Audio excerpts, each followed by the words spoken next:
Et salut tout le monde, c'est Isoka et bienvenue pour cette vidéo top 20 de mes lectures Marvel. Et oui, nouveau concept, nouveau type de vidéo qu'on va peut-être retrouver un petit peu tous les mercredis. Je me suis inspiré évidemment du live qu'on a fait dimanche dernier. D'ailleurs, j'en profite pour vous remercier toutes et tous pour l'accueil que vous avez pu réserver en fait à ce genre d'émission. Voilà, j'ai proposé mon premier live et c'était franchement super, un super moment d'échange, de partage avec des invités à qui j'ai demandé à un moment d'établir une petite liste, un petit top 5, que ce soit chez Marvel, chez DC, en indépendant, en manga ou en franco-belge. Je me suis un petit peu inspiré de tout ça et j'ai voulu me prêter au jeu pour faire un top 10 dans un premier temps. Puis je me suis rendu compte que j'avais beaucoup trop de titres, donc j'ai fait ensuite un top 15. J'avais toujours trop de titres, donc j'ai fait un top 20. Donc voilà, je vais vous présenter un petit peu le top 20 de mes lectures. Alors évidemment, c'est ma liste personnelle. Il faut savoir en préambule que moi, je n'ai pas une énorme culture Marvel. Moi, c'est surtout par l'intermédiaire des mutants, des X-Men et des séries mutantes que vraiment j'ai été plongé dans cet univers, immergé dans cet univers. On peut même dire que l'univers mutant, c'est presque un univers, un microcosme à l'intérieur de l'univers Marvel, tellement il est riche et foisonnant. Donc vous verrez qu'il y a beaucoup de séries mutantes dans ce top 20, mais pas que. Voilà, en préambule, je voulais également dire que je n'ai lu aucun run de Daredevil, donc ne soyez pas étonnés si vous n'en voyez pas dans le top. J'ai simplement lu Daredevil jaune, qui figure pas dans le top, j'ai beaucoup aimé, mais il y a pas mal de rêves qui m'échappaient, et pour cause.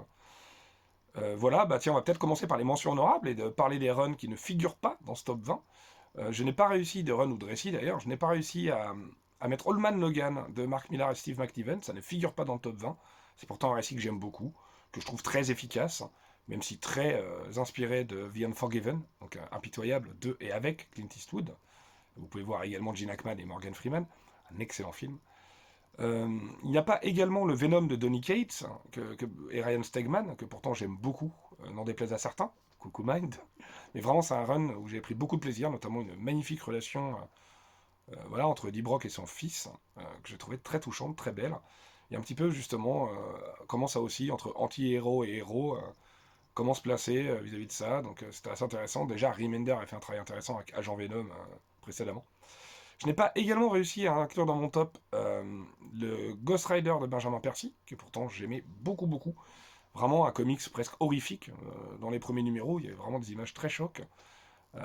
J'ai trouvé que c'était très intéressant, cette espèce de démence, de folie du personnage principal, et ce personnage incroyable de Talia Railroad, qui était vraiment excellent pour accompagner ce Ghost Rider.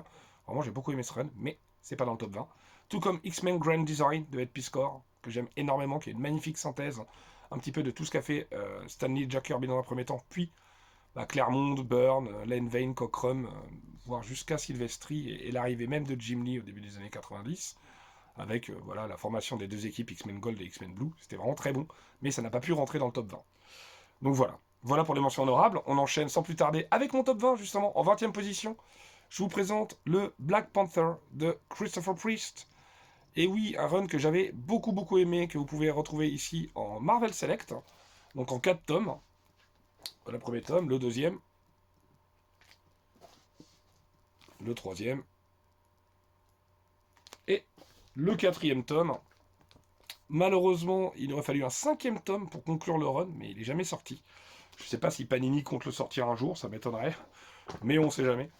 Donc ce run, donc Christopher Priest au scénario, je vous l'ai dit, notamment du Mark Texeira au dessin, mais également du Vince Evans, du Joe Jusko, du Amanda Connor, du Mike Manley ou du Mark Bright. Écoutez, c'est un run où on parlait de Everett Ross qui a pour mission un petit peu d'assurer la sécurité, un petit peu de la délégation du Wakanda. Évidemment, donc son client va n'être d'autre que Black Panther et cette délégation-là. Donc ça va être vraiment très intéressant. On va avoir évidemment un choc de culture. Et on va voir le point de vue d'Everett Ross qui a l'air d'être complètement dépassé par les événements. Ça va être très intéressant ça aussi. Parce qu'on va voir qu'il va être un petit peu au milieu, pris en sandwich entre toutes les intrigues qui se resserrent autour de lui. Quoi. Et ça va être plutôt intéressant. Euh, Comme vous pouvez voir aussi, franchement au niveau des dessins, Mark Texeira c'est vraiment très chouette. Je trouve qu'il y a une certaine ambiance et un certain style qui est vraiment très bien. Moi personnellement c'est vraiment un run que j'avais beaucoup aimé. Et comme vous pouvez le voir en fait, ça c'est des choses qui étaient assez intéressantes justement dans le run de Christopher Priest. Il y aura du Mephisto, il y aura plein de choses. Par exemple, voilà, une scène assez incroyable. C'est que vous le savez, au sein des différents issues de Christopher Priest, souvent, il aime beaucoup mettre des petits titres comme ça, qui segmentent et qui rythment un petit peu ces différents chapitres. C'est quelque chose qu'il a toujours eu l'habitude de faire. Hein. Il le fera également plus tard dans Deathstroke, lors de son excellent run dans la Rebirth sous Deathstroke. Il l'a également fait plus récemment dans Superman Lost. Vraiment, j'aime beaucoup son style d'écriture. Il n'est pas forcément hyper accessible ce run, mais une fois qu'on est rentré dedans, on a du mal à lâcher. Donc vraiment, moi, c'est un run que j'ai beaucoup aimé. Ça a été mon introduction avec le personnage de Black Panther, et j'ai vraiment beaucoup aimé, à tel point, que j'ai même hésité à craquer pour le run de Tiny Sea Coates, hein, qui est sorti en omnibus, avec un autre omnibus magnifique qui s'appelait World of Wakanda, avec notamment Storm et T'Challa qui étaient en couverture. C'était vraiment très chouette. Donc voilà, en tout cas ce run de Black Panther, je l'ai vraiment beaucoup aimé. Donc voilà, il est numéro 20 dans cette liste. On enchaîne, hein, parce qu'il y a quand même beaucoup de titres à couvrir. On enchaîne avec le numéro 19. Et le numéro 19 n'est d'autre que Doctor Strange, le serment de Brian K. Vaughan et de Marcos Martin. C'est un récit que j'ai énormément aimé. En VO, c'est pareil, hein, c'est The Oath 1 à 5. Déjà, les dessins de Marcos Martin, moi c'est quelque chose que j'avais beaucoup aimé, que j'aime énormément toujours. Voilà, Marcos Martin, je l'avais découvert notamment, je sais plus dans quoi j'avais découvert, soit dans ce titre-là, soit dans The Private Eye, qu'il avait fait également avec Brian K. Vaughan, mais vous pouvez le retrouver aussi dans Friday, qu'il a fait avec Ed Brubaker, qui est vraiment un super récit également. Donc voilà, moi c'était aussi mon introduction au personnage de Stephen Strange, avec ce chirurgien très sûr de lui, très confiant, à la limite de l'arrogance, et justement qui va devoir, quelque part c'est une énorme leçon d'humilité. C'est quelqu'un qui va apprendre à faire amende honorable, parce que c'était quelqu'un d'assez détestable. Et ces gens un peu impétueux, présomptueux, il y a de ces caractères-là, comme ça, très fiers, que ce soit Doctor Strange, que ce soit Thor, et on va voir dans différents runs. Et je trouve que c'est assez intéressant, voilà, ces personnages qui ne font pas preuve d'humilité, et qui, quelque part, peuvent presque perdre toute crédibilité, en tout cas vont essayer de faire amende honorable pour... ouais, c'est un petit peu une sorte de rédemption, quoi, et quelque chose que je trouvais très intéressant. En tout cas, voilà, cette mini-série, Le Sermon, je l'ai trouvé hyper efficace, je l'ai trouvé génial, je trouvais qu'elle synthétisait très bien les origines de Strange, et de savoir ce qui pouvait le motiver maintenant, par rapport à ce qu'il a pu perdre, justement. Donc c'est vraiment, j'ai trouvé que c'était un récit génial, très intéressant, et qui mérite largement d'être dans mon top 20. Donc 19e, Doctor Strange, Le Serment, que j'ai trouvé vraiment que c'était un super récit. En numéro 18, je vous présente l'omnibus, ici, des New Warriors, évidemment, de Fabian Nicieza et de Mark Bagley, principalement. Ici, je vous présente une cover de Scotty Young, voilà, je crois que c'est une variante cover. Tout simplement, moi, les New Warriors, j'ai trouvé ça super, que ce soit une Night Thrasher, Namorita, Silhouette, Marvel Boy, Speedball, destin tragique de Marvel Boy, d'ailleurs, un omnibus qui se termine vraiment de manière assez dure. D'ailleurs, le ton est globalement assez dark, hein, c'est assez sombre comme série. On a des dialogues très bien sentis, très drôles, de Fabian Nicieza, notamment contre la politique du président américain en place à ce moment-là. Je ne vous dis que ça. Mais vraiment, c'était une lecture que j'ai trouvée très plaisante. Je me rappelle avoir dévoré cet omnibus. J'ai pas encore lu le volume 2. Et c'est vraiment quelque chose que j'ai énormément aimé. Donc, quelque chose que je vous conseille très fortement.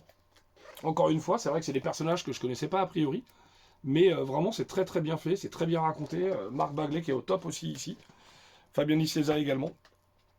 Comme je vous le dis, vraiment avec en plus une fin d'omnibus, en tout cas ici, que j'ai trouvé assez hallucinant. Donc ça va prendre les épisodes 1 à 26 de New Warriors, avec quelques épisodes d'Avengers, des Annuals, et un petit peu d'épisodes de Thor également, parce que je crois que les New Warriors, ils ont fait leur première apparition dans les épisodes de Thor, si je dis pas n'importe quoi. En tout cas, j'ai beaucoup aimé ce run, 19e, les New Warriors, de Fabian Nicieza et de Mark Bagley. En numéro 18, un ovni, c'est évidemment, je crois que c'était publié en VO sous le nom de X-Men Legacy, en 24 épisodes. Il s'agit évidemment de X-Men Légion, de Simon Spurrier au scénario. Au dessin, vous avez différentes personnes. Il y a notamment du Tag Nguat, du Rory Molina ou du Paul Davidson. Ça, c'est pour le premier TP. Et c'est à peu près la même chose pour le deuxième. Je crois qu'il y a Koi Pham en plus. Donc voilà, le premier volume, toujours en Marvel Select, et le deuxième.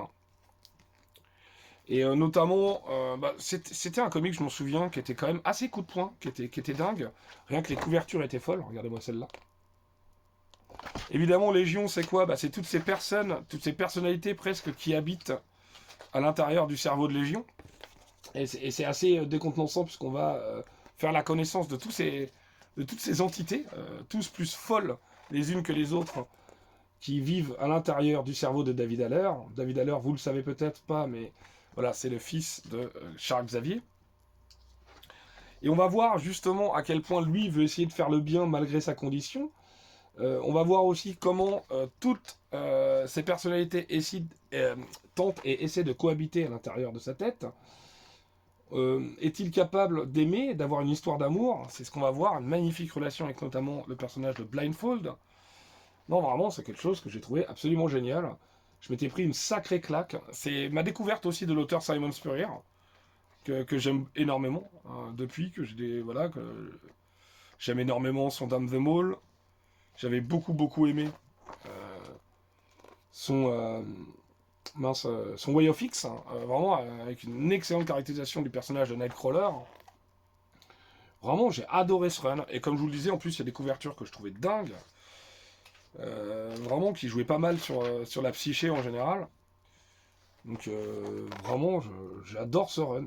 J'en parlais jamais assez. D'ailleurs, Cy Spurrier qui a fait aussi quelque chose qui s'appelle Club X, dont je vous avais rapidement parlé, qui était vraiment top. Donc voilà, c'est 24 épisodes en 2 Marvel Select, il doit être encore disponible. Vraiment, je le conseille. C'est sûr, encore une fois, il s'est assez barré. Hein. C'est pas hyper accessible, mais qu'est-ce que c'est bien. J'avais vraiment adoré. Et justement, on voit toute la relation qu'il peut y avoir entre Xavier, Légion et Blindfold. C'est-à-dire à la fois la relation familiale, la difficulté d'établir une relation de confiance entre père et fils, sachant qu'on a un mutant Oméga incontrôlable un peu. Donc c'est très compliqué. Comme je vous le disais aussi, cette volonté d'histoire d'amour avec Blindfold est-elle seulement possible? Parce qu'elle aussi, elle a comment dire, une condition qui n'est pas forcément évidente. Non, vraiment, j'ai adoré ce run. Je vous le conseille de toute urgence. Donc numéro 18, X-Men Légion. Numéro 17, là aussi c'est un run vraiment... Alors en fait c'est plus un arc très connu à l'intérieur du run. Il s'agit évidemment du run de Dan Slott sur Spider-Man, et plus particulièrement le Superior Spider-Man que j'ai énormément aimé. Là je vous présente évidemment les Deluxe, il y en a 3. Donc c'est évidemment donc Dan Slott au scénario, Ryan Stegman principalement au dessin, pas que je crois, il y a également du Giuseppe Camuncoli et du Humberto Ramos. Donc c'est quand même du beau monde, hein. Superior Spider-Man. Alors je vous conseille quand même de lire le prélude, hein, que vous pouvez retrouver en 100%. Moi je l'ai d'ailleurs. C'est le prélude à Superior Spider-Man, avec notamment le Spider-Man 600, je crois, si je dis pas n'importe quoi, parce que je suis pas un grand spécialiste de la numérotation. Mais tout simplement, vous allez avoir quelqu'un d'autre. Ce n'est plus Peter Parker qui est Spider-Man, c'est quelqu'un d'autre. Et pour savoir qui c'est, vous devez lire justement ce prélude. Et c'est absolument passionnant. Déjà, c'est magnifiquement illustré. Et c'est très intéressant de voir ce soi-disant Superior Spider-Man qui va se rendre compte que est-ce que c'est aussi facile de verser dans l'héroïsme, lui qui n'en a pas forcément l'habitude. Est-ce que c'est aussi facile de fouler les chaussures de Peter Parker? Et du coup, ce qui est assez horrible, hein, c'est que forcément il va vivre sa vie à lui, sans que son entourage ne soit au courant. Donc il y a une espèce de violation d'identité qui est assez cruelle et assez violente. Et on va suivre aussi ce Spider-Man, ce Peter Parker, lui, de son côté, qui est complètement impuissant, et qui voit ça de manière très frustrée, et c'est absolument horrible. C'est un peu l'homme qui vivait sa vie, de Douglas Kennedy, pour ceux qui ont lu ce roman. Je crois qu'il y a une adaptation en film. Et oui, le vol d'identité, l'usurpation d'identité et le viol d'identité, c'est quelque chose qui est forcément très difficile à accepter. Donc voilà, 3 Deluxe pour Superior Spider-Man. C'est vraiment une série que j'ai trouvée géniale. Je suis pas sûr qu'il soit encore disponible, pour être honnête avec vous. Je ne sais plus. Donc peut-être que Panini va finir par sortir un omnibus, ce qui est le cas en VO. Hein. En VO, vous avez les omnibus de disponibles. Donc je sais plus trop où j'en suis, à vrai dire. 20, 19, 18, 17, ça doit être le 16e celui-là. Voilà, c'est ça, numéro 16. Numéro 15, il s'agit de Thor, The Mighty Avenger, dont je vous ai déjà parlé dans une palle du devoir, qui est un récit que j'ai énormément aimé, de Roger Langridge au scénario, de Chris Samney au dessin. et de Matthew Wilson à la colorisation. C'est dans un petit format, vous savez, un petit peu le type de format Next Gen, si vous voulez, ou même Marvel Poche, parce que je crois que c'est la même dimension. Et je vous en ai déjà parlé de toute façon, donc c'est un récit que j'ai énormément aimé. Encore une fois, ça va être un petit peu la leçon d'humilité que Thor va avoir sur Terre, une leçon qui va être donnée par nul autre que Jane Foster. Et c'est vraiment un récit que j'ai trouvé génial. On va voir pas mal de choses, notamment un numéro avec Namor qui est très beau. Vous avez vraiment un petit peu tout ce qui compose un excellent récit de Thor, à savoir les différentes visions qui peuvent s'opposer. Vous avez les Warrior 3, vous avez justement les merveilles qu'on peut voir aussi bien sur Asgard que sur Midgard. Et c'est à la fois Thor qui veut montrer toutes les merveilles d'Asgard à Jane Foster, et Jane Foster veut montrer toutes les merveilles de Midgard à Thor. Donc c'est vraiment quelque chose qui est génial. On le sait à chaque fois, c'est quelque chose qui va revenir dans d'autres runs de Thor, mais c'est quelque chose qu'on peut parfois lui reprocher, son manque d'humilité, le fait qu'il se croit largement supérieur aux autres. Donc vraiment, je trouve que c'est quelque chose d'assez fascinant. Donc voilà, numéro 16, non, numéro 15, et je suis perdu dans les numéros, je vous avoue. Thor, Mighty Avenger. Attendez, c'était quoi? C'était 20 Black Panther, 19... mince... voilà, 18, 17, 16, si c'est ça, 15. Et là, 14, numéro 14, Wolverine and the X-Men. Vous le savez, on en avait déjà un petit peu parlé. Une excellente série d'équipes, scénarisée par Jason Aaron, notamment dessinée par Chris Bachalo, puis Nick Bradshaw. Vous avez 4 Deluxe comme ça, c'est possible aussi qu'ils soient épuisés.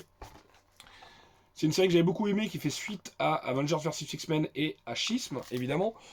Vous le savez, Logan et Cyclope, Scott Summers, n'ont plus du tout la même vision des choses vis-à-vis de ce qu'il faut faire pour les mutants. Cyclope est devenu un peu plus extrémiste, c'est ce que vous retrouverez dans la série Uncanny X-Men de Bendis. Et en plus, il y a aussi, comment il s'appelle, McCoy, Hank McCoy, qui a fait le con et qui a fait revenir les X-Men du passé. Ça, vous pouvez le retrouver dans les All New X-Men de Bendis également. Mais là, vous allez suivre justement Wolverine, qui est le directeur de l'école, non plus Charles Xavier, mais rebaptisé Jean Grey pour l'occasion. Et c'est une série qui est vraiment très bonne. Déjà, qui est très bien dessinée, qui est très fraîche. On va suivre pas mal de personnages de Doom, de Quentin Quire, de... mince, comment il s'appelle déjà, le fils d'Apocalypse. J'ai un petit doute, mais il est génial.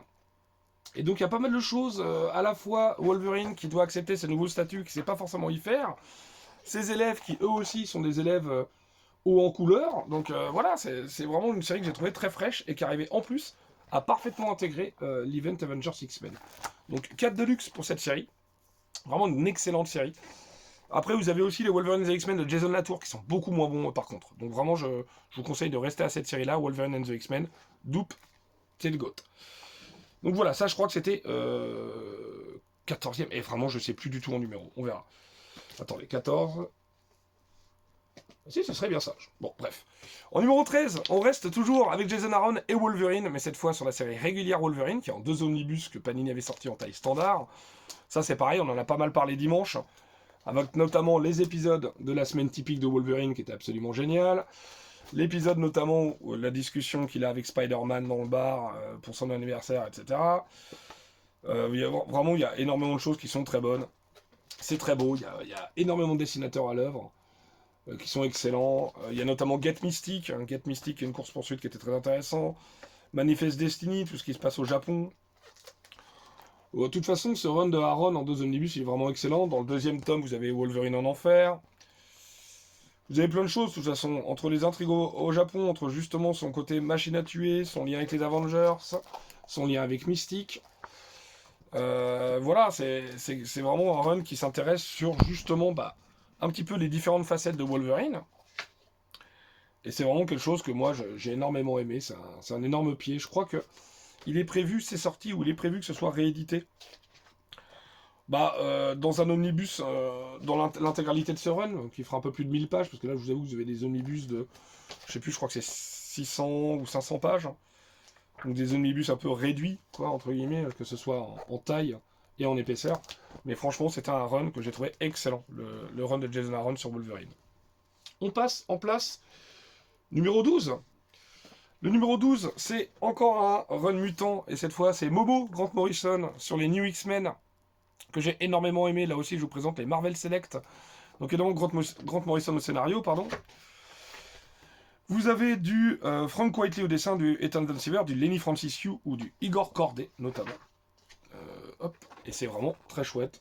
Alors ça nous parle de plein de choses, ça nous parle de ce qu'il advient de Genosha, ça nous parle de Cassandra Nova, ça nous parle de Quentin Quire, justement, qui était une création de Grant Morrison, et de cette espèce de rébellion, de ces petits cons de jeunes mutants. Ça nous parle aussi de Xorn, qui est Xorn, c'était très intéressant. Là aussi, ça ils aimaient bien, surtout dans les années 90, mais oui, continue dans les années 2000. Faut retourner votre bouquin pour lire dans l'autre sens. Ils adoraient faire ça. Je sais pas pourquoi, c'est pas très pratique. Ah oui, puis c'est surtout tout un numéro, je crois. Il y a tout un numéro qui est comme ça, me semble-t-il. Mais en tout cas, ouais, les New X-Men, c'est quelque chose que j'adore. On déplaise à certains. Coucou Hadas. Et c'est vraiment un run que j'ai pris énormément de plaisir à lire, même si je comprends qu'il y a certaines choses qui peuvent chagriner. C'est quelque chose d'assez différent quand même. C'est sûr que quand on a l'habitude des X-Men de Claremont, on a quelque chose qui est... Ouais, qui est très différent. Emma Frost aussi, le personnage d'Emma Frost qui est fondamental aussi dans ce run. Forcément. Alors je voulais vous montrer quelques images. Hop. Aïe, là ça va péter. Voilà, donc non, mais il y a plein de choses. Il y a plein de choses qui sont géniales. Donc New X-Men de Momo, numéro 12. Numéro 11 du Tom King. Comment? Mais oui, mais bien sûr, du Tom King, avec évidemment La Vision. Et là, je vous présente en 2 tomes, les tomes en 100%. Vous savez, c'est 100% au dos gris, avec le titre noir, ce qui est absolument illisible. Donc Tom King, évidemment, au scénario, et vous avez du Gabriel Hernandez Walta au dessin. C'est un run que j'avais trouvé absolument génial. C'est un run que j'ai trouvé génial. C'est une espèce de... Donc, vous le savez, La Vision, une espèce d'androïde synthétique qui a une femme et des enfants, qui veut essayer de s'installer en fait dans une banlieue américaine. Donc on a vraiment tout un comics sur l'assimilation, sur l'intégration, sur l'adaptation, sur des gens qui ont tout pour être normaux, mais ils sont peut-être mieux que la race humaine elle-même. Donc, et c'est ce qui va créer pas mal de problèmes, c'est-à-dire que à vouloir s'assimiler aux autres, on oublie que les autres sont peut-être pas aussi tolérants que nous. C'est vraiment un comics que j'ai trouvé glaçant sur la nature humaine, sur la vie en banlieue, sur comment on peut se comporter vis-à-vis de nos voisins et des gens qu'on ne connaît pas. Et voilà, le paraître prend le pas sur l'être. Je vous dis, ces êtres synthétiques androïdes qui sont certainement plus humains que les humains eux-mêmes, et beaucoup de tragédies à venir. Un comic que je m'en rappelle, j'avais trouvé absolument génial, à tel point que quand le Deluxe est sorti, j'avais même hésité, alors qu'il n'y a aucune raison, puisque je possède ces 100%. Donc vraiment une excellente série, un des seuls travaux de Tom King chez Marvel, si ce n'est le seul. N'hésitez pas à me dire le contraire, si c'est le cas, dans les commentaires. On rentre dans le top 10, ça y est, ça ne rigole plus du tout. En 10e position, encore un récit mutant avec X-Men, Dieu créé, l'homme détruit, évidemment, de Chris Claremont et de Brett Anderson. Bah voilà, ça pareil, on en a déjà parlé, notamment sur la chaîne de Manphobia. C'est un récit coup de poing que je trouve absolument génial, qui synthétise à la fois parfaitement la nature un petit peu des X-Men, mais aussi surtout leur combat, et qui montre très bien tous les types de discrimination dont on peut souffrir. Et il faut se battre pour évidemment lutter contre tout ça, quoi. Alors forcément, vous allez voir, il y a un côté un peu old school. Forcément, là, on est dans le milieu des années 80, on doit être en 1984 ou quelque chose comme ça. Et c'est vraiment un récit que j'ai trouvé génial. William Stryker, dont vous avez peut-être entendu parler. Là, c'est un révérend dans ce récit ici, mais vous avez peut-être déjà entendu parler parce que je crois qu'il travaille pour l'armée dans le plutôt bon film X-Men 2. Et c'est vraiment quelque chose de génial, c'est qu'évidemment, il va manipuler l'opinion et en utilisant la religion comme vecteur pour dire qu'en gros, les mutants, c'est pas une œuvre choisie par Dieu, quelque part. C'est pas une création de Dieu, c'est une espèce de blasphème, selon lui. Donc évidemment, on a quelque chose qui est très intéressant sur ce que vous voulez, que ce soit sur les sexualités, sur les orientations sexuelles différentes, sur plein de choses, en fait, sur juste des gens qui sont pointés du doigt parce qu'ils sont différents. Et ça, de toute façon, ça a toujours été ce qui me fascine et ce qui me passionne chez les X-Men. Mais là, vraiment, dans X-Men, Dieu crée, l'homme détruit, donc God loves, man kills, c'est peut-être une des meilleures synthèses, surtout de cette période X-Men, et ce qui peut mieux nous permettre de comprendre à la fois cette équipe de mutants et à la fois ce combat contre ces discriminations. Donc vraiment un récit que j'adore. En numéro 9, j'ai relié 2 séries finalement parce que les 2 séries sont sorties en deluxe. Et là, c'est grâce à toi, Adas. Paf, ça rentre dans le top 10 directement. C'est une lecture que j'ai faite en 2024. Il s'agit évidemment des Defenders de Ali Wing et de Javier Rodriguez. Donc là, évidemment, je vous présente les singles. J'ai pris les 5 singles de la série Defenders ainsi que les 5 singles de la série Defenders Beyond. Donc là, je vais pas trop vous montrer d'intérieur. Mais vraiment, c'est une série que j'ai adorée. Que j'ai complètement adorée. Que je trouve... quelque part, on nous fait une visite guidée un petit peu des différentes ères cosmiques en fait, de Marvel. En nous expliquant vraiment qu'à chaque fois, il y a une destruction de recréation à travers un être qui ferait la passerelle, qui ferait la transition entre les deux univers. Donc ça, c'était vraiment passionnant. On va du coup suivre le personnage créé pour l'occasion ici. Et on va suivre un petit peu les Defenders, c'est vraiment, vous le savez, c'est les personnages qui se réunissent normalement autour de Doctor Strange, dans des situations un petit peu particulières et magiques. Et là, vraiment, moi j'avais pris une énorme claque, c'est que moi encore, comme je vous l'avais dit en préambule, l'univers Marvel, je suis pas un grand spécialiste, mais là j'ai vraiment eu l'impression qu'Halloween me prenait par la main pour nous faire découvrir justement tout ce pan de l'univers cosmique Marvel. J'ai trouvé que c'était génial, vraiment brillant. Donc ce genre de choses, j'en réclame et j'en redemande. Donc vraiment Defenders et Defenders Beyond, vous pouvez retrouver ces 2 séries dans un deluxe. Defenders de Ali Wing et Javier Rodriguez, que j'ai adoré. Donc en numéro 9. Numéro 8.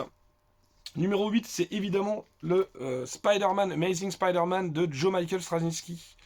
Vraiment que j'ai adoré, disponible en 2 omnibus VO, qui est disponible aussi en VF, d'abord en Icons, puis aussi il y a du Deluxe, il y a plein de choses, entre l'autre, justement, New Avengers, il y a plein de choses. Au début, avec 3 icons, maintenant il y en a 5, avec des icons plus fins. Ça, c'est une couverture de J. Scott Campbell, que je trouve qui est pas mal pour une fois. Alors, je suis pas un grand fan de l'artiste, mais je la trouve très dynamique, cette cover.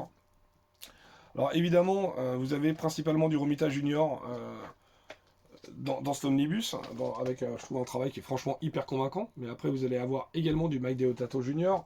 Alors, vous le savez, moi j'avais pris une énorme claque, j'avais d'abord lu en Icons. C'est une redéfinition complète de l'origine du personnage, un petit peu, avec un peu les animaux totems, qui changent pas mal, quoi. Donc ça, c'est très intéressant, avec Ezekiel. Donc vraiment, on avait un copier dans la fourmilière, on avait aussi une volonté de faire grandir un petit peu Peter Parker, c'est-à-dire que il pouvait lui aussi avoir une vie sentimentale, et puis même quelqu'un qui vieillit, tout simplement, qui allait peut-être avoir un métier. Il y a beaucoup de choses dans ce run. Il y a la découverte... quelqu'un découvre son identité secrète, ensuite il la révèle au grand jour dans notamment Civil War. Donc il y a vraiment énormément de choses dans ce run. Vous avez eu évidemment l'épisode, je sais pas si je l'ai là, facile d'accès, mais l'épisode du 11 septembre, qui est un épisode assez incroyable. Non, mais il y a plein de choses qui étaient vraiment géniales dans ce run. Bon, là je l'ai pas trouvé tout de suite, l'épisode du 11 septembre, mais c'est pas très grave. Donc là je vous présente le premier omnibus, sachant qu'il y a également le deuxième. Mais vraiment, c'est un run que je conseille à tout le monde. C'est peut-être mon run préféré de Spider-Man sur le personnage. Je l'avais vraiment trouvé super. Alors évidemment, ça finit par One More Day. One More Day, qui est une énorme retcon qui va complètement changer le statut de Peter Parker ensuite dans Brand New Day. Parce que on revient au statu quo, c'est souvent le cas de toute façon, c'est que dès qu'on a une évolution considérable du personnage, il y a toujours une levée de bouclier. Donc on revient à l'origine du personnage, et là il y aura une deuxième levée de bouclier.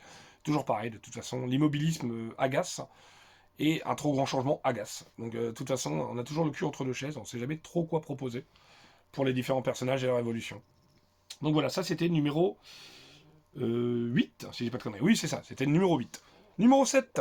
Numéro 7. House of X, Powers of 10, Oxbox. Là, je vous présente évidemment le TPB Panini UK. Et évidemment, qui comprend l'intégralité de la série. Là, c'est pareil. J'avais pris une sacrée claque. Aussi bien en dessin, parce que Pepe Larraz et RB Silva, ça en jette. Moi, c'était vraiment ma découverte de Pepe Larraz sur House of X. Et RB Silva, lui, dessine Powers of 10. On avait quelque chose que je trouvais dingue. L'univers de Krakoa, c'est ce qui m'a donné envie d'aller sur chaque série. L'univers de Krakoa qui a quand même duré de 2019 à 2023. Donc c'est pas rien. 2023 ou 2024, j'ai un gros doute. 2024, ouais, 2024, c'est en 2024 qu'a été lancé From the Ashes. Bon, bah forcément, c'est du Hickman, Jonathan Hickman au scénario. Donc vous allez avoir quelques petits schémas comme ça. Mais franchement, c'était pas pour me déplaire. Moi, j'ai découvert Hickman avec Oxbox et j'ai trouvé ça absolument brillant. J'ai trouvé que c'était génial. Il y a quelque chose qui a apporté évidemment sur le personnage de Moira MacTaggert qui va complètement révolutionner. C'est clairement une retcon sur le personnage. Mais c'est quelque chose de très intéressant. Toujours ses schémas, ses cartes. Mais c'est vraiment quelque chose que j'ai trouvé hyper immersif. Et alors là, c'est pas compliqué, j'ai essayé de le lire comme si je le lisais en single, c'est-à-dire qu'entre chaque numéro, j'allais écouter un petit peu soit des épisodes de Comic City, soit quelques théories sur le net pour savoir, pour les confronter aux miennes. Et non, mais c'était dingue, regardez-moi ça. Franchement. Oxbox, c'était complètement fou.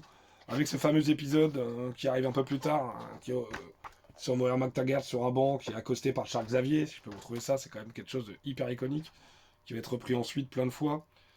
Donc vraiment, voilà, toutes ces différentes vies, toutes ces différentes manières d'envisager l'avenir mutant, avec Nimrod sur la route, qui lui... Non, non, vraiment, c'est passionnant. Voilà, c'est de ça dont je vous parlais, évidemment. Qui a été repris pas mal de fois dans les différentes vies, dans des parodies, dans plein de choses. Vraiment, Oxbox, moi, personnellement... En plus, ça revient pas mal sur les différentes ères qui ont traité les mutants. Sachant que la décennie 2010, elle en prend pour son grade et c'est à mourir de rire.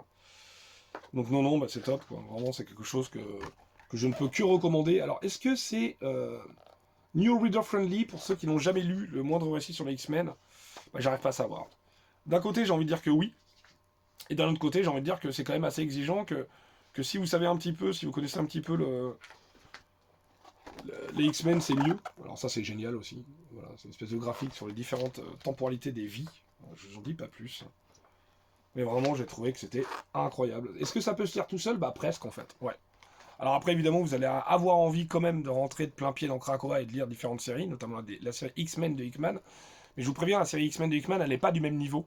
Elle est bien, mais ça dépend des épisodes qui sont excellents, d'autres qui sont franchement dispensables. Puis elle dure qu'une vingtaine d'épisodes. Donc voilà, ça c'était dommage. Après, il y a d'autres séries qui sont très bonnes dans Krakoa. Je vais pas reparler de tout Krakoa ici, mais sachez que vraiment, Oxbox, c'est un récit que j'ai trouvé brillant. Et il est donc 7ème de mes lectures Marvel. Sixième, et oui, qu'est-ce qui s'est passé? Il s'est fait jarter du top 5 par rapport à dimanche. Comment? Mais quoi? Il s'agit du Thor de Walt Simonson, parce que tout simplement j'avais oublié un récit dans le top 5. Mais qu'est-ce que j'aime ce récit? C'est tout simplement le récit, scénarisé et dessiné par Walter Simonson. Et c'est tout simplement le récit qui m'a fait tomber amoureux du personnage de Thor. Voilà, vous allez voir, j'ai pas mal de choses à vous montrer. Notamment, évidemment, l'apparition... déjà, je peux vous montrer juste quelques pages. Alors, effectivement, on en avait parlé avec Comics Code. Lui, il est très chagriné par la nouvelle colorisation.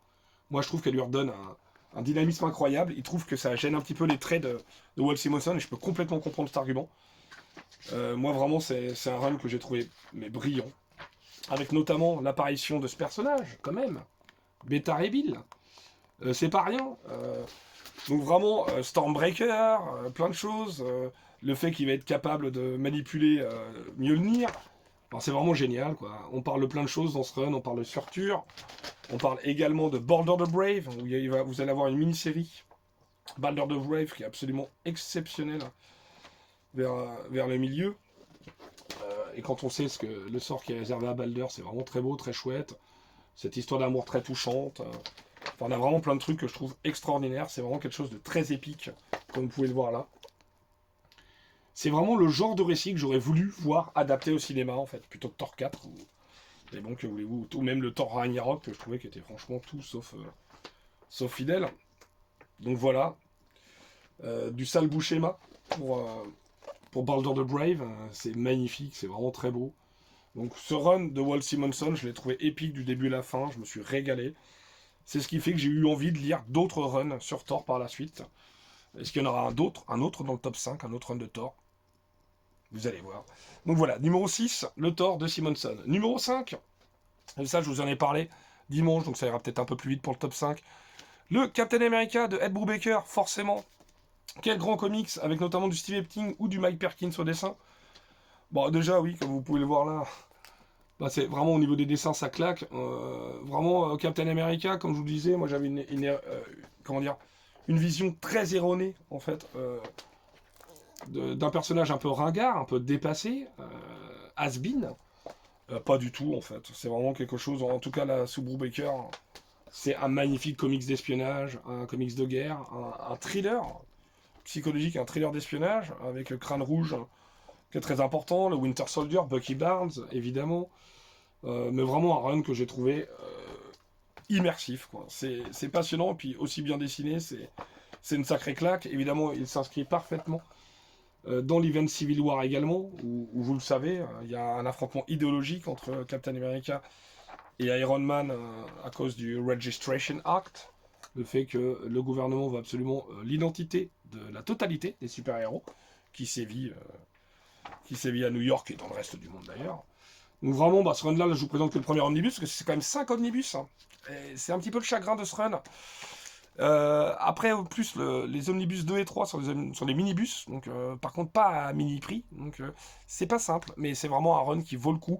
La fin du run est légèrement moins bonne, mais enfin voilà, une fin de run moins bonne, ça reste de très très bons épisodes, mais vraiment le début, les 25, 30, 40 premiers épisodes, c'est une énorme claque, c'est un gros plaisir visuel en plus.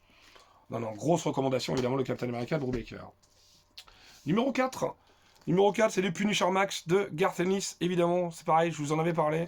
Quelle claque. Le Punisher Max de Garth Ennis, de toute façon, je pense que c'est une des meilleures lectures Marvel que j'ai faites, tout simplement. Ça commence par Bourne. Bon, Bourne, ça met la claque directe. Hein. C'est Derek Robertson le dessin. Regardez-moi ça. On voit déjà, on se dit, ah bah oui, d'accord, forcément, Frank Castle a fait la guerre. C'est ce qui fait qu'il va être traumatisé et que ça va devenir un gros connard assoiffé de sang. Non, pas du tout. On pense qu'il l'était déjà et c'est ce que nous montre cette mini-série. C'est-à-dire qu'il y a des gens qui sont faits pour la violence, on a l'impression, qui sont faits pour ce genre de choses dont normalement on peut pas se remettre. Hein. Lui, Frank Castle, il n'y a aucun souci. Ou on sait pas trop. Donc, on sait pas si c'est un taré qui demande qu'une chose, c'est être réveillé. Ou pas. Donc on a vraiment quelque chose d'absolument génial. Donc après la mini-série Bourne, on a tout de suite Frank Castle qui est face à une pierre tombale et qui se rappelle évidemment ce qui s'est passé à Central Park. Et là on va arriver à la suite, mais vraiment, mais quel run! Rien que pour Bourne, pour les différents arcs narratifs, il y en a notamment un que j'ai trouvé brillant. Comment il s'appelle déjà? Oh, je me rappelle plus. Je crois que c'est à Dublin, c'est quand ça se passe en Irlande. C'était vraiment dingue. J'ai plus le nom de l'arc, mais enfin c'est absolument génial. Mais de toute façon, rien qu'aussi l'arc The End, enfin la série The End est absolument géniale. C'est Kitchen Irish, voilà, c'est Kitchen Irish qui est absolument super, qui commence comme ça, forcément. Quand on traite avec l'IRA, ça rigole pas. Donc non, mais vraiment quel run, quel run. Vous avez 2 omnibus comme ça depuis Punisher Max. D'ailleurs, ils sont en train d'arriver en VF, si je dis pas n'importe quoi. Et c'est vraiment un run que j'essaie de relire régulièrement. Voilà, je l'ai lu la première fois il y a quelques années. Là, je l'ai relu. J'ai commencé à le relire il y a 2-3 ans. Et quelle régalade, quoi. J'adore ce run. Donc le Punisher Max de Garth Ennis. En 3ème position, et oui, c'est les récits que j'ai oubliés, mais comment oublier ce récit? Pourtant, Néo en avait très bien parlé. Spider-Man Bleu, évidemment, de Jeff Lubb et Tim Sale, qui est un récit que j'ai découvert en 2024 et qui est le meilleur récit que j'ai lu en VF en 2024, tout simplement. J'en ai parlé dans une émission d'Encre et de Bulle. Je crois que c'était le top... le top 10, le top 10 VF et VO qu'on avait fait en fin 2024, et vraiment ce récit que j'ai trouvé d'une intelligence folle. J'ai trouvé que c'était brillant, très intelligent, très bien senti, à la fois une énorme lettre d'amour au Spider-Man de Buscema, de toute cette époque-là, et puis une intelligence folle par rapport à justement aux relations, au deuil, au manque et au regret. Et voilà, c'est aussi une magnifique preuve d'amour qui est faite par MJ à Peter. Waouh, quel comics, avec évidemment une dernière page qui donne des trémolos dans la voix, qui nous fait trembler comme une feuille morte, voire chialer comme une madeleine. Quel comics. Là encore une fois, j'ai une édition, à mon avis, qui rend pas honneur aux comics. J'hésite vraiment à m'acheter l'édition Panini de Toilette ou carrément la Gallery Edition, si elle est encore disponible. La Gallery Edition, c'est vraiment des éditions magnifiques, très très grand format, pour des récits qui le méritent. Donc numéro 3, Spider-Man Bleu, un récit à jamais dans mon cœur. En 2ème position, un run dont j'ai déjà parlé. J'ai déjà parlé de ces personnages à 2 reprises. Et c'est la 3ème, c'est évidemment Thor. Là, c'est le run de Jason Aaron, évidemment. Donc là, vous avez les 2 Deluxe qui sont sortis chez Panini, Le Massacreur de Dieu et Les Dernières Heures du Midgard. Jason Aaron au scénario, Ezad Ribic, évidemment, au dessin. Waouh, quelle claque! C'était absolument génial, le Massacreur de Dieu pour commencer. Donc on a d'abord God of Thunder en 25 épisodes. Et c'est vraiment très très beau. Ezad Ribic. Ça nous parle de gore, évidemment, le Massacreur de Dieu. Donc c'est plus ou moins ce qui a été adapté dans Thor 4. Je dis bien plus ou moins parce que franchement, on n'est pas au quart du tiers de la qualité du récit original. Bah, j'ai trouvé ça génial, hein. Que ce soit God of Thunder, que ce soit même la suite du run, donc dans les dernières heures du Midgard, où là vous allez carrément avoir même une carte des 9 royaumes. Pour l'instant, il y en a-t-il que 9. Donc vraiment, ça va être super. Est-ce que je vais retrouver cette carte? J'aimerais bien vous la montrer, mais je sais pas si je vais la retrouver tout de suite. Bon, c'est pas très grave. Ah bah si, regardez-moi ça, c'est magnifique, c'est quand même. Donc voilà, vous allez voir, bientôt on va apprendre qu'il va y avoir un 10e royaume. Et oui, Original Sin 5.1 à 5.5. Oui, parce qu'Original Sin, forcément, vous en avez besoin. Donc, faut lire le run de Thor, faut lire Original Sin, faut lire Original Sin 5.1, 5.5, comme je vous le disais, de 10th Frame, donc le 10e royaume. Et ensuite, moi, je suis passé au Deluxe VO, évidemment, puisque on change de dessinateur et on change d'identité de Thor. Donc, toujours Jason Aaron, cette fois, Russell Lauterman au dessin. Et Russell Lauterman, c'est pas mal non plus. Hein. C'est vraiment très beau, c'est tout un autre style, hein, qui est Ezad Ribic, forcément. Mais on a vraiment quelque chose que j'ai trouvé dingue en termes d'action, en termes de dynamisme. J'adore, j'ai adoré ce run de toute façon. Donc voilà, j'ai les Deluxe 1, 2, 3 et 4 en VO à partir de la série Thor de 2014. Puis ensuite, j'avais pas la patience d'attendre le volume 5. Donc j'étais passé au TPB. Mais enfin, tout ça pour dire que le run de Jason Aaron, il est extraordinaire. Même s'il n'est pas forcément facile à lire entre Thor God of Thunder, la série Thor, puis la série Mighty Thor, puis on revient ensuite à la série Thor, puis pour finir sur King Thor, en finissant par War of the Realms. Non mais vraiment, c'est un bordel sans nom. Hein. Donc là, c'est le volume 3, ou 4, je sais plus. Ouais, c'est le 3. Donc voilà, un gros bébé d'ailleurs. Bah, ce run, de toute façon, je le trouve absolument génial. Je vous l'ai dit, c'est dingue. Panini l'a pas sorti de manière idéale, avec ses deux omnibus genrés. Honnêtement, la meilleure manière, je pense, de lire Thor, c'est les deux omnibus VO, qui se suivent. Donc il n'y a aucun problème. Sinon, je crois que vous avez peut-être des complete collection, mais je sais pas s'ils sont encore dispo. Mais vraiment, ce run, je l'ai trouvé dingue. J'arrivais pas à m'arrêter, je me souviens, j'avais enchaîné les numéros. Je trouvais qu'il y avait vraiment un côté, en plus, sur 3 temporalités qui est absolument dingue, hein, qui soit un petit peu le côté la jeunesse, l'impétuosité de Thor, Thor l'Avenger, et bah, le vieux Thor, le roi Thor, qui un petit peu essaie d'assumer la fonction d'Odin. Donc c'est vraiment génial, hein, le père de tous, quoi. Donc non, vraiment, le run de Thor, je l'adore et je le conseille à tout le monde. Mais qui va être numéro 1? Mais oui, on se demande. Mais c'est qui le numéro 1? Bon, vous l'avez deviné. C'est évidemment les Uncanny X-Men de Chris Claremont, que j'ai ici en intégrale. Forcément, là, je vous montre la couverture de la seconde genèse. Bah oui, forcément, d'abord, Len Wein et Dave Cockrum qui arrivent sur le titre. Hein, je vous l'avais déjà présenté de toute façon. Lorsque j'ai parlé de ma collection X-Men et Ordre des lectures. Et vous le savez, vraiment, de toute façon, j'adore. Donc que ce soit d'abord forcément la première intégrale qui est quand même iconique, ne serait-ce que pour découvrir les différents personnages qui viennent du reste du monde, en plus pour sauver les premiers X-Men de l'île de Krakoa, bah, tout était déjà là.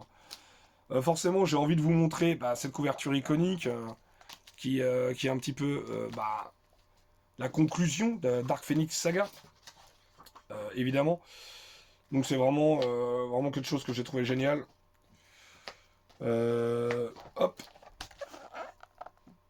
Claremont, John Byrne, peut-être une des meilleures associations dans l'histoire du comics, avec Jeff Lubb et Tim Sale dont on a parlé juste avant d'ailleurs. Mais vraiment, j'ai adoré, j'ai complètement adoré. Donc là, je vous ai montré juste quelques arcs, mais j'aime vraiment tout le run de Claremont. Évidemment, il y a des hauts et des bas. Mais c'est vraiment top, avec toute l'intrigue autour du cerveau, autour de plein de trucs. Donc la Dark Phoenix Saga, j'adore la saga des Broods aussi, qu'est-ce que je l'ai aimé. Avec la Kitty Pryde, Shadowcat, qui est hyper importante.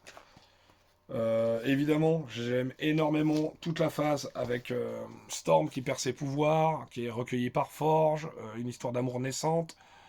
Le moment aussi où elle va botter le cul de Cyclope sans pouvoir. Enfin, vraiment, vous le savez, de toute façon, les Uncanny X-Men de Claremont, je suis un grand fan. Et même si je suis d'accord, il y a des périodes moins bonnes, hein, il y a des épisodes moins bons. Mais ça reste un tout, ça reste des sous-intrigues, et on est toujours content de retrouver pas mal de personnages là-dedans. Donc, non, non, moi j'adore. Vraiment, je trouve ça génial. Toujours un plaisir de voir Malicia et Storm, par exemple, discuter comme ça. Enfin, il y a toujours des choses un petit peu intimistes et très forts. Là, on a du Barry Windsor Smith, justement. Regardez-moi ça, comme c'est beau. Et vraiment, non, mais c'est une Uncanny X-Men, j'adore. Et la période australienne, que je trouve absolument géniale, qui était dingue aussi, Marc Silvestri au dessin. Et là aussi, on avait des trucs assez fous. Donc, non, non, mais vraiment, j'adore. J'adore, j'adore. Donc, la Uncanny X-Men de Claremont, il a travaillé dessus de 1975 à 1991, quand ensuite il va être progressivement mis de sortie, parce qu'il faut faire de la place pour Jim Lee. Puis ensuite, il y aura Scott Lobdell et Fabian Nicieza qui vont très bien reprendre les deux séries, que ce soit Uncanny X-Men et X-Men, jusqu'à le grand crossover, l'ère d'Apocalypse. Parce que c'est aussi, il y a beaucoup d'ères de crossover, vous le savez, le Massacre Mutant qui était très bon aussi, avec ce Massacre des Morlocks qui était absolument poignant et touchant. C'est horrible, hein, vraiment, c'est mutants laissés pour compte. Alors déjà, les mutants, c'est des laissés pour compte par rapport aux humains, mais alors les Morlocks, c'est laissé pour compte vis-à-vis des mutants. Et ce que vont faire les Marauders vis-à-vis des Morlocks, c'est assez poignant et terrible. Ensuite, vous aurez évidemment Inferno, vous aurez Extinction Programmée, vous aurez le Chant du Bourreau. Après, on enchaîne les crossovers. Hein. Qu'est-ce que j'oublie encore le Complot Phalanx. Et j'en oublie un autre encore. Celui où on prend. Magneto veut arracher le squelette d'adamantium de Wolverine. Mince, il s'appelle comment celui-là? J'ai oublié. Attraction Fatale, voilà. Fatal Attractions. Bref. Bah voilà, pour mon top 20, de mes lectures Marvel, j'espère que ça vous aura plu. On va essayer de faire ça un petit peu tous les mercredis. Je pense que mercredi prochain, ce sera probablement mon top 10, 15 ou 20 de chez DC Comics. Donc voilà, j'espère que ça vous a plu. Si c'est le cas, n'hésitez pas à me le dire dans les commentaires. Merci de lâcher un petit like si ça vous a plu. Merci de vous abonner si c'est pas le cas. Ça fait toujours plaisir. Et ça aide la chaîne à grandir. On continue, on ne s'arrête plus. Et puis quant à moi, je vous dis à très bientôt, sûrement en fin de semaine, pour un nouvel épisode de Issue de Secours sur la chaîne. Salut, bonne fin de journée, bonne soirée, bonne matinée. À très bientôt. Ciao.